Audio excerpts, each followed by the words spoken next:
Bonjour, c'est Jean Descartes. Bienvenue au cœur de l'histoire.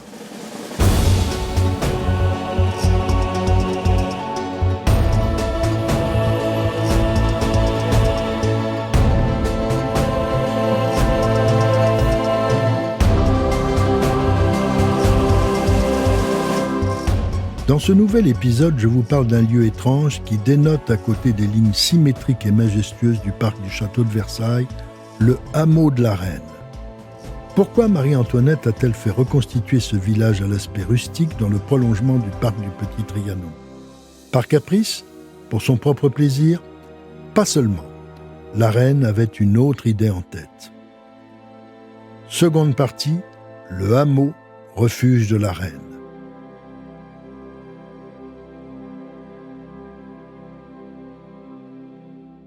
Quelques petites maisons de village disposées autour d'un lac, cela semble facile à réaliser.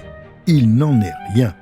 Le lac doit être créé de toutes pièces et en réalité, il faudra inventer un autre jardin qui exigera des travaux considérables de 1783 à l'été 1785. On va l'appeler le Nouveau Jardin. Celui-ci, dans le prolongement du précédent, ne sera pas entouré de murs car les nécessités de perspective qui ne doivent rencontrer aucun obstacle interdisent de clôturer le jardin. On doit pouvoir apercevoir au loin le vieux clocher du village de Saint-Antoine-du-Buisson car il n'y aura pas d'église au hameau. Ce n'est pas nécessaire, il y en a une au Petit Trianon et ni la reine ni aucun membre de la famille royale ni aucun de leurs invités ne dormiront jamais au hameau. On viendra simplement s'y délasser pour la journée, éventuellement participer à un bal, mais la souveraine rentrera toujours dormir au Petit Trianon. Comme le nouveau jardin n'a pas de mur, mais qu'il faut quand même assurer sa protection, il sera entouré d'un large fossé, curieusement appelé le ha-ha, expression employée par le prince de Ligne, ami de Marie-Antoinette et lui-même grand amateur de jardin. C'est une interjection anglaise, désignant une tranchée qu'on ne peut pas voir de loin et qui, lorsqu'on la découvre, provoque la surprise et l'on s'écrie « Ha ha !». Les travaux commencent par le creusement du lac avec un double problème. Il faut évacuer la terre puisque, contrairement au jardin anglais, elle ne sera pas réutilisée pour en faire une colline. Il faut aussi s'approvisionner en eau, le bassin du trèfle n'étant pas suffisant. On fait appel à la fameuse machine de Marly et on fait créer de nouvelles canalisations. La disposition des bâtiments autour du lac est elle-même très élaborée. Le cœur du hameau, qu'on appelle le domaine de la Reine, comporte 3 bâtiments. La maison de la Reine, un boudoir et un réchauffoir, un bâtiment qui est en fait une immense cuisine parfaitement aménagée, ainsi qu'un potager. Ce domaine est isolé du reste du village, d'un côté par la rivière qui sort du lac et de l'autre par un petit ruisseau. C'est évidemment symbolique, il faudra quand même construire 2 ponts pour y accéder. Le reste des bâtiments est disposé de part et d'autre. D'un côté le moulin, de l'autre la tour et sa pêcherie, les 2 laiteries, celle dite de préparation et celle dite de propreté, la grange, la maison du garde, la volière, le poulailler et le colombier. Si toutes les maisons se ressemblent à l'extérieur avec leurs toits de chaume savamment délabrés, leurs intérieurs sont très différents selon qu'elles sont destinées aux paysans qui travaillent et vivent au village ou à la reine et à ses invités. Pour ces bâtiments-là, les intérieurs sont magnifiques. C'est vrai pour la maison de la reine, la seule disposant d'un étage. Elle consiste en 2 bâtiments reliés par une pergola, disposant au rez-de-chaussée d'une magnifique salle à manger dallée de pierre et d'une grande salle de billard. À l'étage auquel on accède par un escalier en colimaçon, on trouve une salle de jeu de style chinois, et surtout un splendide salon doté de 6 fenêtres, 3 donnant sur le lac et 3 sur le jardin. Les vitres en verre de bohème, les tentures murales et le superbe mobilier donnent plutôt l'impression d'être dans un bel hôtel parisien que dans une maison de campagne. Il y a aussi une petite chambre pour Marie-Antoinette et 3 petits cabinets dont l'un abrite une bibliothèque. Le boudoir, à 2 pas de la maison de la Reine, est la plus petite maison du hameau. Il n'est composé que d'1 pièce, mais quel raffinement! Des boiseries, un très beau parquet, une cheminée de marbre blanc surmontée d'un grand miroir permettent à la propriétaire de s'isoler en compagnie d'une personne de son choix. On dit que ce sera très souvent le cas de Fersen, son ami de cœur. Le premier édifice construit au bord du lac est la tour de Marlborough. Elle est posée sur un rocher artificiel. Son nom, insolite, est lié à une célèbre chanson très à la mode. Elle compte les malheurs du général anglais Marlborough au temps de Louis XIV.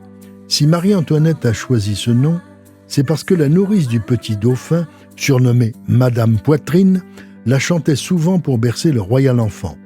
En l'entendant, Louis XVI et la reine voulurent l'apprendre et la chanter. Marlborough s'en va en guerre sera apprise et chantée par des générations d'enfants. Un escalier circulaire conduit au sommet de la tour où un balcon permet une vue d'ensemble sur tout le domaine. Louis XVI aime beaucoup cet endroit. Il y conduit volontiers le petit dauphin pour lui montrer au loin les toits du grand château de Versailles. Est-ce l'évocation d'un phare ou simplement une vigie ? Peu importe, c'est une jolie construction en avancée sur le lac. Son rez-de-chaussée se prolonge par une pêcherie destinée à abriter les barques qui permettent de naviguer. Il y a aussi des filets de pêche car très vite, le lac recevra de nombreux poissons. Un couloir relie la pêcherie à une maison appelée laiterie de propreté. Son intérieur est encore une pièce de château, cette fois décorée uniquement de marbre blanc comme une ode à ce qu'on va venir y déguster. La reine raffole de laitage. Un de ses mets préférés est le fromage à la glace. Elle aime aussi les fraises à la crème. Sur les consoles et la table de marbre blanc, une porcelaine spécialement fabriquée par la manufacture de Sèvres recueille toutes ces préparations à base de lait destinées aux amis de Marie-Antoinette. Mais il y a, bien entendu, une autre laiterie située à 2 pas dans une autre maison, celle dite de préparation. On y confectionne les fromages, les crèmes, les glaces et le beurre destinés à la table du petit Trianon. Jamais les invités n'y viennent, pas plus qu'ils ne s'aventureraient dans une cuisine. La vaste grange accueille aussi les invités quand elle est transformée en salle de bal. Le décor intérieur est achevé peu de temps avant la Révolution, elle servira donc très peu. Toutes les autres maisons, dites de service, sont habitées par des gens qui travaillent au hameau, notamment le garde, personnage important. Il assure la surveillance des lieux par des patrouilles régulières dans les douves. Mais il n'y a pas que les maisons. Le hameau se doit d'être aussi le royaume des fleurs et des fruits. On y plante des fraisiers, des framboisiers, des groseilliers, des cerisiers et des abricotiers. Les fleurs sont placées dans des pots de faïence blanche marqués au chiffre bleu de la reine. L'architecte Richard Mick les a commandées en Lorraine. Il y en a 1232. Ils garnissent toutes les maisons, toutes les marches d'escalier et toutes les fenêtres du hameau, créant une harmonieuse féerie florale à travers tout le village. Toutes ces maisons destinées à la reine et à ses invités côtoyant celles destinées au personnel font de cet ensemble ce que Jérémie Benoît, conservateur du domaine de Trianon, appelle un château éclaté. Cette jolie formule montre bien que si l'on s'amuse dans un village campagnard, il n'est pas question de renoncer au luxe et au raffinement auquel on est habitué. Aucun village campagnard ne saurait se priver d'animaux.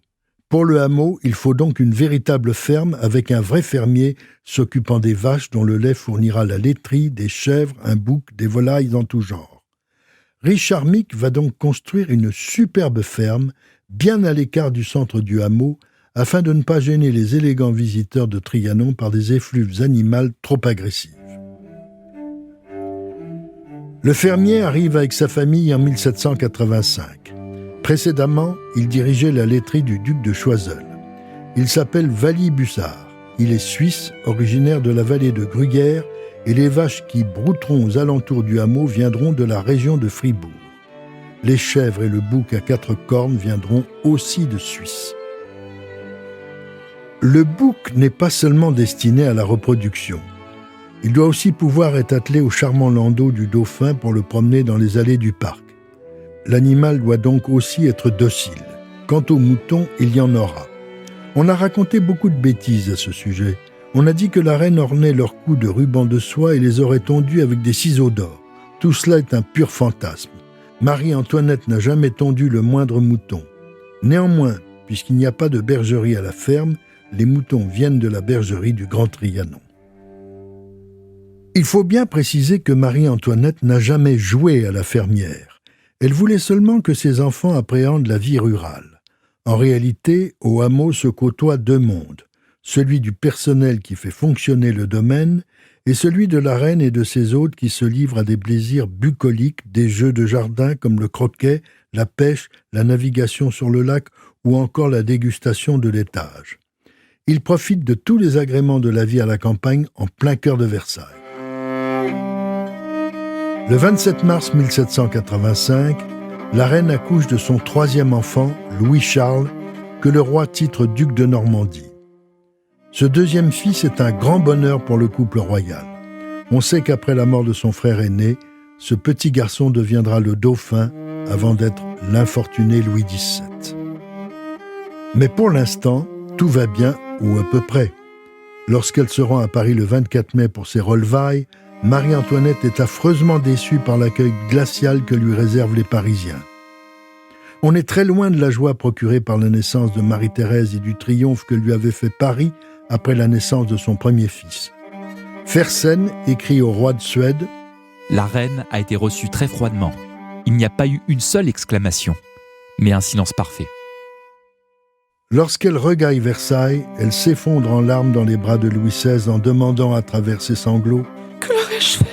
C'est la première fois que Marie-Antoinette prend conscience de sa terrible impopularité. Néanmoins, sa vie reprend son cours. Elle s'installe à Trianon pour l'été avec ses enfants et le 2 août 1785, elle écrit à son ami le comte Esterhazy « À la fin de la semaine, nous pourrons habiter le hameau. » Elle a repris ses activités théâtrales et dans son petit théâtre de Trianon est en train de répéter Le Barbier de Séville. Il y joue le rôle de Rosine, le comte d'Artois, son beau-frère, et Figaro et Vaudreuil jouent Almaviva. C'est dans cette atmosphère joyeuse qu'éclate un coup de tonnerre. Madame Campan, première femme de chambre de la reine, vient lui remettre une lettre des joailliers Beumer et Bassange qui la stupéfie. C'est le début de l'affaire du collier. Ce que Marie-Antoinette vient d'apprendre est une histoire rocambolesque. Les deux joailliers avaient réalisé, plusieurs années auparavant, un collier qu'ils considéraient comme leur chef-d'œuvre, orné de 540 diamants et d'une valeur de 1 600 000 livres. Ils l'avaient déjà proposé vainement à Louis XV pour Madame du Barry, puis à Louis XVI pour la reine. Celle-ci l'avait refusé en disant « Nous avons plus besoin de vaisseaux que d'un collier. » Toujours sans acquéreur pour leur collier, les joailliers proposent 1000 louis à qui leur permettra de le vendre. C'est urgent car ils sont au bord de la faillite. Une aventurière, Madame de la Motte, conseillée par le mage Cagliostro, saute sur l'occasion. Sachant que le cardinal de Rohan est en disgrâce à la cour et qu'il est prêt à tout pour regagner la confiance de la reine, Madame de la Motte lui fait croire que celle-ci a très envie du bijou. Elle lui montre de fausses lettres de Marie-Antoinette pour le conforter dans cette idée. On lui ménage même une entrevue nocturne dans le parc de Versailles avec une fausse Marie-Antoinette qui offre une rose au cardinal en lui disant « Vous pouvez espérer que le passé sera oublié. » Il suffit qu'il achète le collier au nom de la reine. Le cardinal obtempère. Il acquiert le collier à crédit et le remet à un soi-disant officier de la souveraine qui n'est autre que l'amant de Madame de la Motte. Celle-ci récupère le collier et le dessertit pour vendre les diamants à Londres. Le temps passe, le cardinal ne voit toujours pas de modification dans l'attitude de Marie-Antoinette à son égard. Il refuse de continuer la suite de ses paiements aux joailliers. Ceux-ci, persuadés que le collier est entre les mains de la reine, lui adressent une requête. C'est cette requête que Madame Campan transmet pendant les répétitions au petit théâtre de Trianon. Marie-Antoinette est atterrée. Elle comprend qu'elle est victime d'une machination, mais elle ignore encore les détails des manigances de Madame de la Motte. Elle est convaincue que le cardinal de Rohan a essayé de la compromettre. Elle fait réaliser un mémoire par les joailliers et informe aussitôt le roi de l'affaire. Mais Louis XVI et Marie-Antoinette vont commettre une faute irréparable. Au lieu de faire une enquête minutieuse sur cette escroquerie, ils décident de faire arrêter de façon spectaculaire le cardinal de Rohan, dans la Galerie des Glaces le 15 août 1785. Il est emprisonné en attendant d'être jugé par le Parlement. La reine est persuadée que l'affaire est réglée. Elle va, comme prévu, s'adonner à des plaisirs plus simples et savourer les charmes de son hameau, enfin terminé. La société qui l'accompagne alors est de plus en plus restreinte. Sa favorite, Madame de Polignac, nommée gouvernante des enfants de France, qui veille sur les 3 petits princes, Vaudreuil, Esterhazy, et surtout Madame Élisabeth, la plus jeune sœur du roi, pour qui elle s'est prise d'une véritable affection. Louis XVI aussi apprécie beaucoup le hameau. Il vient souvent y déjeuner invité par sa femme. Il joue aux boules, au croquet et bientôt au jeu de paume, pour tenter de juguler sa tendance à l'embonpoint.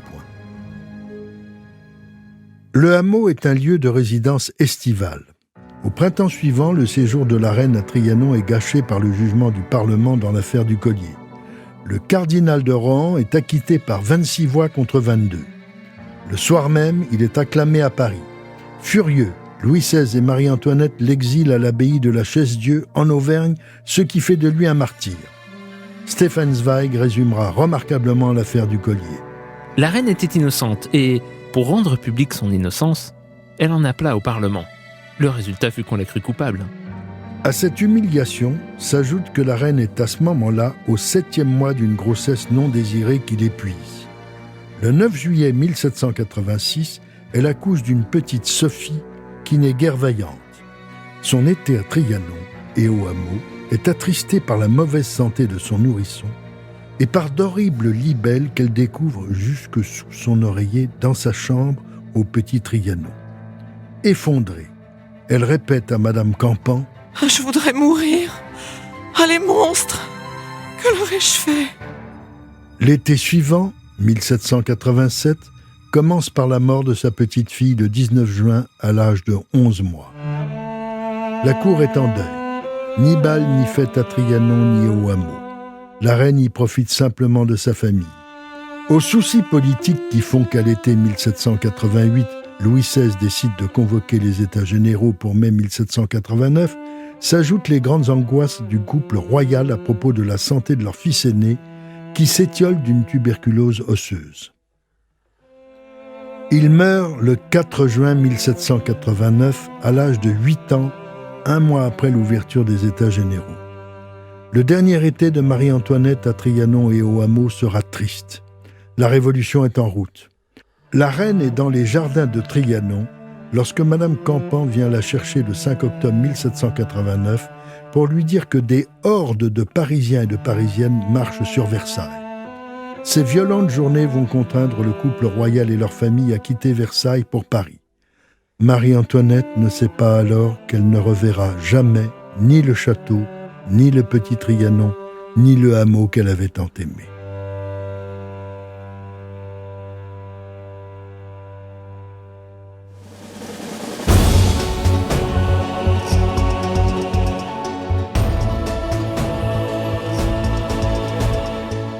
Si cette plongée dans l'histoire vous a plu, n'hésitez pas à en parler autour de vous et à me laisser vos commentaires sur le groupe Facebook de l'émission. Et j'ai aussi une suggestion pour vous. Si vous aimez l'univers aristocratique et poudré de Marie-Antoinette, vous serez sûrement intéressé par un épisode d'un autre podcast Europe 1 Studio consacré à la série Netflix La Chronique des Bridgerton, Série-Land. Vous y retrouverez les riches costumes, les décors extravagants et les couleurs élégantes qui font le charme de l'Europe de la fin du XVIIIe siècle et du début de l'Empire et de la Régence en Angleterre. Pour le trouver, c'est simple. Cherchez Série-Land. Série, S-E-R-I-E, Land, L-A-N-D, en un seul mot, Série-Land. Dans votre application de podcast favorite, puis faites défiler la liste des épisodes pour trouver celui qui s'intitule 3615 Monique, la chronique des Bridgerton, Grey's Anatomy et l'univers de Shonda Rhimes, papesse des séries américaines. Je vous laisse découvrir ce podcast maison de grande qualité et de mon côté, je vous dis à bientôt pour un nouvel épisode de Au cœur de l'histoire. Au cœur de l'histoire est un podcast Europe 1 Studio. Il est écrit et présenté par Jean Descartes. Cet épisode a été réalisé par Jean-François Bussière.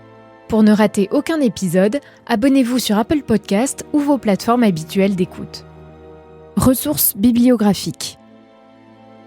Le Trianon de Marie-Antoinette, par Pierre de Nolac de l'Académie française, édition Calman-Lévy, 1924. Le Hameau de la Reine, le monde rêvé de Marie-Antoinette, par Jean Descartes, édition Flammarion, 2018.